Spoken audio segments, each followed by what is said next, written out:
Hello and welcome back to the Beachside podcast. I'm your host, HOD of the PSP. Like, share, comment on the YouTube version of the video and subscribe to the YouTube channel. Enable notifications to receive all the updates from these episodes and all the content on the channel. Follow us on social media and, of course, listen on every podcast listening platform available.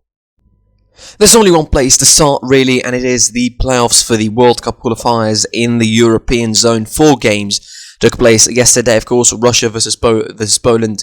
Poland has been given the buy-in to qualify to the final of their path because of the sanctions, of course. In the other game of that path, Sweden defeated Czech Republic 1-0 after extra time, thanks to Robin Quaison's goal in the 110th minute to get through, and they will meet Poland on Tuesday. It will be either Zlatan Ibrahimovic or Lewandowski going through to the World Cup. In the other games, of course, Wales defeated Austria 2-1 to go to the final of their path, which will see the winner of Scotland versus Ukraine, but at the moment it seems like the game is going to be postponed. It's going to be played at a later date. And of course, in the most important path of all, it was Portugal defeating Turkey 3-1 to go through to the final, but they will meet North Macedonia instead of Italy, as they knocked the Azzurri out in Italy 1-0 in the 92nd minute. It was Alexander Tchaikovsky, former Palermo player, scoring in Palermo to kick out Italy of the World Cup and deny them the opportunity for the second time in a row to qualify in the World Cup. Now, this is a bad record, adds to the bad record of Italy in the World Cup after winning it in 2006, out of the group stages in 2010 and 14, and now failing to qualify in the last 2 editions. It's definitely a bad event for Italian football on every respect possible. Definitely, a disappointment, I would say, for a side that just won the Euros back in July. They wanted something out of this World Cup. They almost, people put them as favourites to win the World Cup, or one of the favourites at the very least, to win the World Cup in November. But this is a disappointment that probably there's some people who saw it coming. I think I wouldn't be disappointed to say that I was one of those, because realistically speaking, since the Euros, Italy have, I'm not going to say diminished, but their record in the last, 5 or 6 games that they had is not exactly convincing. They lost against Spain in the UEFA Nations League. Then, of course, they managed to defeat Belgium. I mean, it was their only one win. Then a couple of draws against Northern Ireland and Switzerland in the qualifiers for the World Cup, which was the reason why they were here in the first place. And then, of course, this game against Macedonia. It's as straightforward as it is for a game like this. Italy were playing alone on their way on the stadium. 32 attempts on the Macedonian target. Not all of them were on target, but, most of them were blocked. The Macedonian defense knew that we were in for a tough night, and they really made it hard for Italy to break them down. And, and they didn't really, and the thing is, they had a plan. Like, Macedonia had a plan to attack. Like, they were sitting in defense, but they had a good plan once they attack. They would hold the ball really well and play on the spaces that the midfield of Italy would leave behind, with Jorginho pushing forward, Barella pushing forward, Verratti pushing forward. And, also the fullbacks as well, Emerson Palmieri, and particularly Alessandro Florenzi, who was on his right-hand side, was all the danger, I think, for Macedonia every time they had a sniff of opportunity on the target. Again, there's not so much to talk about in this game, as much as saying Macedonia had a great defensive performance and they stuck to their guns and they stung Italy in the last moment possible of the game. A goal that is, first of all, it's really beautiful and also very heartbreaking as far as Italy is concerned, who almost took the game for granted, I suppose. It felt like they weren't effective at all. They didn't really put, they weren't really significantly dangerous, I would say, in the attacking department. They had more of the ball, yes. They played a lot of passes. They tried to create a lot of opportunities on the right and on the left and in the middle. But there wasn't just great finishing. Immobile missed a bunch. Insigne missed a bunch. But Domenico Berardi probably should be slapping himself because he missed the most clear-cut chances to score a goal in the first and in the second half as well. The whole attack was changed in the second half. Mancini used all of his options that he has in terms of replacing the attackers. He used Joao Pedro. He got Raspadori in. He sent Pellegrini in. It was a big mess in the end, I would say, for Mancini. And then he didn't have any options, so he sent on Chiellini for Gianluca Mancini at the back. It is as disappointing and as frustrating, I suppose, for Italian fans as it is for anyone when you have an attack that couldn't be effective from 32 attempts in the whole game. I really doubt it that it's an attack that deserves to be in the World Cup and really playing with the elite. I mean, that's not a knock on Italy, but I think it's going to be a big discussion point with Mancini. Obviously, he's not going to be sacked. He has enough credit in the bank because he won the Euros, but there's something that need to be reviewed about Italian football. The look for a striker continues for Italy, and it seems to be a constant problem. Like, even in the Euros, it didn't look like Italy had a proper striker. They were relying more on the likes of Chiesa and Insigne being creative rather than having a striker, although they had Immobile. They started the semi-final of the Euros without Immobile, and they put him on the bench. That's how hard the striker situation got for Italy at certain points.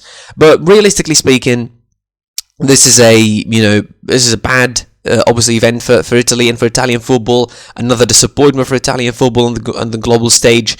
They have to review things. They have to look at things now and try to assess what happened in this game and maybe build on it looking forward, of course, and maybe trying to find a certain solution to the striker problem that they have at the moment.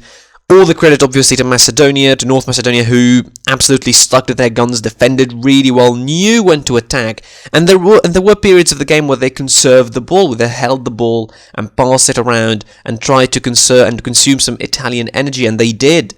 And they were really, really smart and really calm, I would say, because they were not under pressure at all. It was Italy who were under pressure because they're the European champions. That was clear as day to see.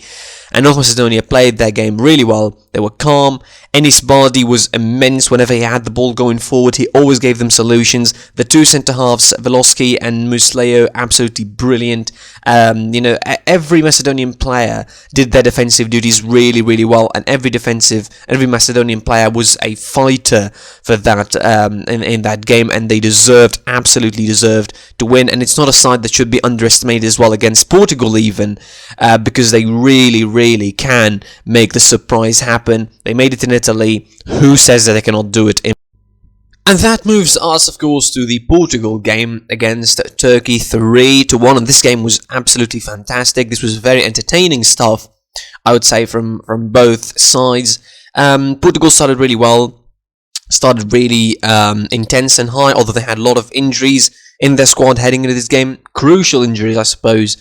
Talking about the likes of João Cancelo, missing for suspension, of course, Ruben Dias injured, Nelson Semedo injured as well, Ruben Neves injured in the midfield. And they started with somewhat of a 4-4-2 that didn't look okay on paper, but I think on the field it was pretty decent, at least for the first 15 to 20 minutes. That's it. When they scored the first goal, they scored the opening goal thanks to Otávio, Porto's player, scoring on his own team stadium in the Dragão, opening the scoring from a follow-up on the first shot from Bruno Fernandes, a follow-up from Otávio, 1-0 for Portugal.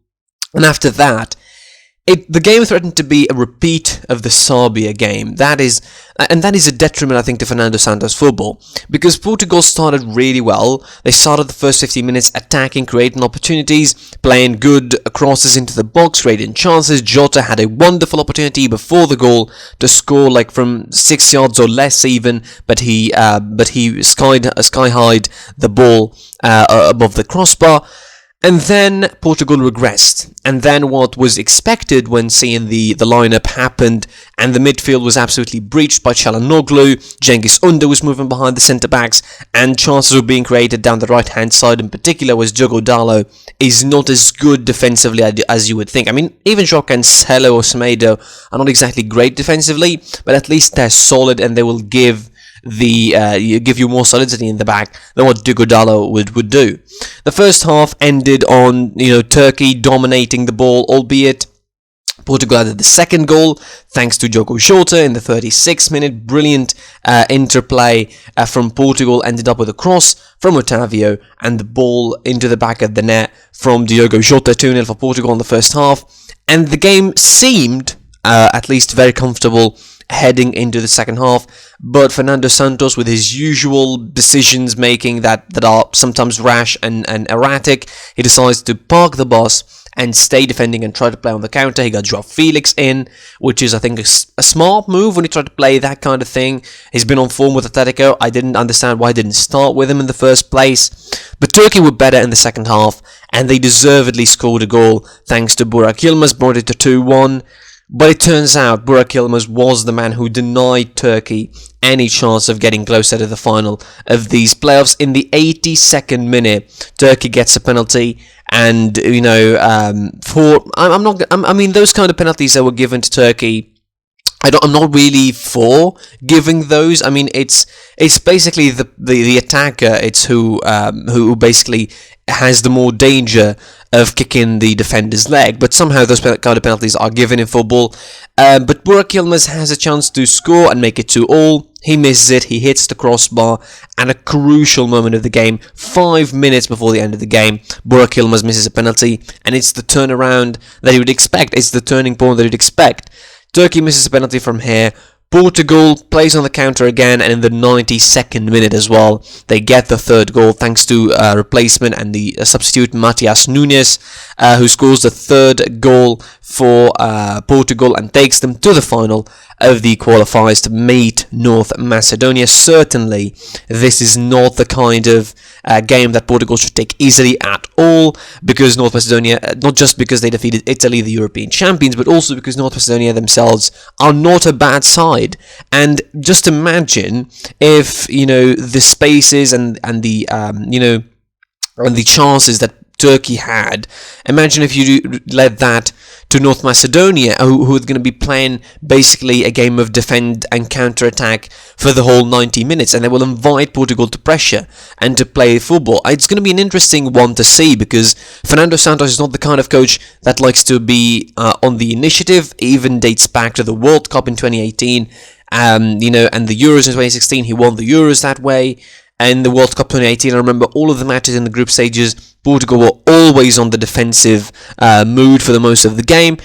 It's interesting to see if they will dominate North Macedonia, if they will score a good number of goals on them. I doubt it will be easy. It won't be easy at all.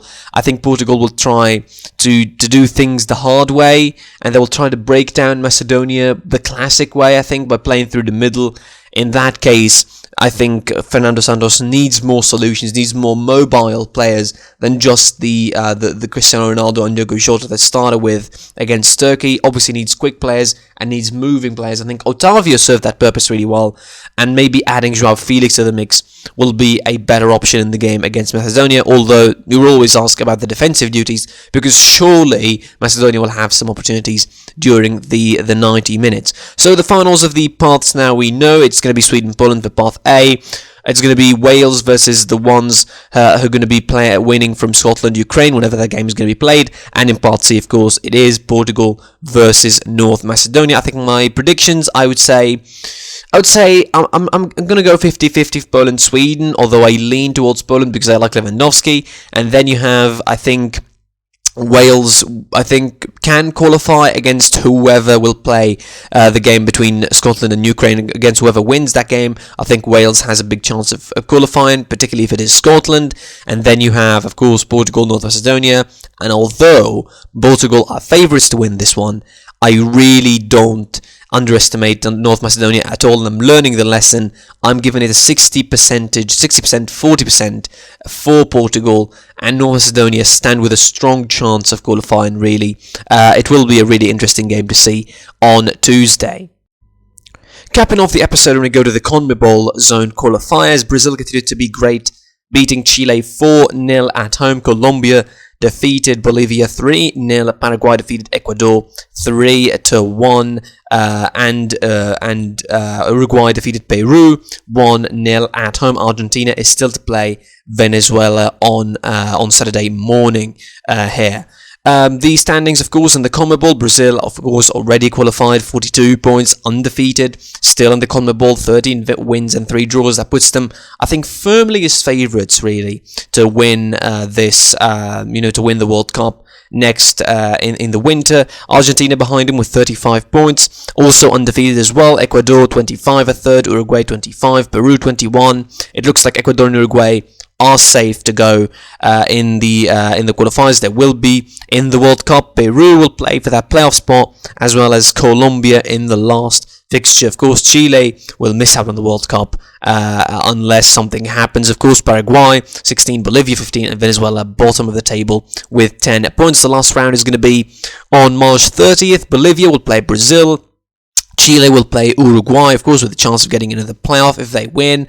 Ecuador playing Argentina in a game that doesn't mean anything really. Peru play Paraguay. Peru want to conserve their playoff spot as well. And Venezuela play Colombia. Colombia also with a shout to make it to the playoffs of the World Cup. That's it for this episode. Like, share, comment on the video, subscribe to the YouTube channel, enable notifications to receive all the updates from the episodes of the podcast and all the content on the channel. And of course, follow us on social media and listen to this podcast on Spotify, Google Podcasts, or any other listening platform available. Thanks for watching / listening. I was your boy, the HOD of the PSP. Take care and goodbye. Behind closed doors, I'm a fool for your love.